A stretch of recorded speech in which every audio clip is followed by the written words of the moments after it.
கொழும்பு ரத்தினபுரி பிரதான வீதியில் பியர் கொள்கலன் ஒன்று விபத்துக்குள்ளானதை அடுத்து எகலியகொடை மின்னான பகுதியில் போக்குவரத்து முற்றாக தடைப்பட்டுள்ளதாக தெரிவிக்கப்படுகிறது.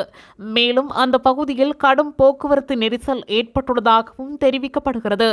பியர்களை பொதுமக்கள் எடுத்து செல்லும் காட்சி பதிவாகியுள்ளது.